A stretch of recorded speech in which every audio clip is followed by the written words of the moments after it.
सुंदरता का मूल्य। एक अति सुंदर महिला ने विमान में प्रवेश किया और अपनी सीट की तलाश में नजरें घुमाई। उसने देखा कि उसकी सीट एक ऐसी व्यक्ति के बगल में है जिसके दोनों हाथ ही नहीं थे। महिला को उस अपाहिज व्यक्ति के पास बैठने में झिझक हुई। उस सुंदर महिला ने एयर होस्टेस से कहा, मैं इस सीट पर सुविधापूर्वक यात्रा नहीं कर पाऊंगी क्योंकि साथ की सीट पर जो व्यक्ति बैठा हुआ है उसके दोनों हाथ नहीं हैं। उस सुंदर महिला ने एयर होस्टेस से सीट बदलने हेतु आग्रह किया। असहज हुई एयर होस्टेस ने पूछा, मैम, क्या आप मुझे कारण बता सकती हैं? सुंदर महिला ने जवाब दिया, मैं ऐसे लोगों को पसंद नहीं करती। मैं ऐसे व्यक्ति के पास बैठकर यात्रा नहीं कर पाऊंगी। दिखने में पढ़ी लिखी और विनम्र प्रतीत होने वाली महिला की यह बात सुनकर एयर होस्टेस अचंभित हो गई। महिला ने एक बार फिर एयर होस्टेस से जोर देकर कहा कि मैं उस सीट पर नहीं बैठ सकती, मुझे कोई दूसरी सीट दे दी जाए।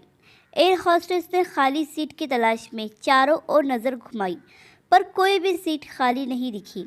एयर होस्टेस ने महिला से कहा, मैडम, इस इकोनॉमिक क्लास में कोई सीट खाली नहीं है, किंतु यात्रियों की सुविधा का ध्यान रखना हमारा दायित्व है। मैं विमान के कप्तान से बात करती हूँ, कृपया तब तक थोड़ा धैर्य रखें। ऐसा कहकर एयर होस्टेस कप्तान से बात करने चली गई। कुछ समय बाद लौटने के बाद उसने महिला को बताया, मैडम, आपको जो असुविधा हुई उसके लिए बहुत खेद है। इस पूरे विमान में केवल एक सीट खाली है और वह प्रथम श्रेणी में है। मैंने हमारी टीम से बात की है और हमने एक असाधारण निर्णय लिया है। एक यात्री को इकोनॉमी क्लास से प्रथम श्रेणी में भेजने का कार्य हमारी कंपनी के इतिहास में पहली बार हो रहा है। सुंदर महिला अत्यंत प्रसन्न हुई। इससे पहले कि वह अपनी प्रतिक्रिया व्यक्त कर पाती और एक शब्द भी बोल पाती, एयर होस्टेस उस अपाहिज और दोनों हाथ विहीन व्यक्ति की ओर बढ़ गई और विनम्रतापूर्वक उसने पूछा, सर, क्या आप प्रथम श्रेणी में जा सकेंगे? क्योंकि हम नहीं चाहते कि आप एक अशिष्ट यात्री के साथ यात्रा कर परेशान हो। यह बात सुनकर सभी यात्रियों ने ताली बजाकर इस निर्णय का स्वागत किया। वह अति सुंदर दिखने वाली महिला तो अब शर्म से नजरें ही नहीं उठा पा रही थी।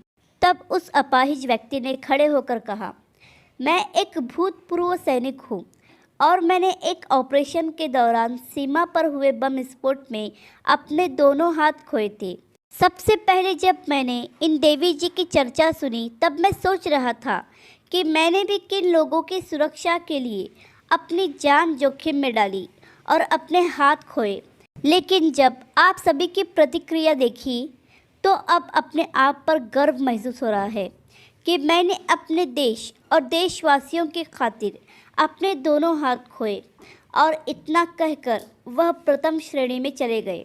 सुंदर महिला पूरी तरह से शर्मिंदा होकर सर झुकाए सीट पर बैठ गई। अगर विचारों में उदारता नहीं है तो ऐसी सुंदरता का कोई मूल्य नहीं है। अगर आपको कहानी पसंद आई तो लाइक, सब्सक्राइब और शेयर ज़रूर कीजिए।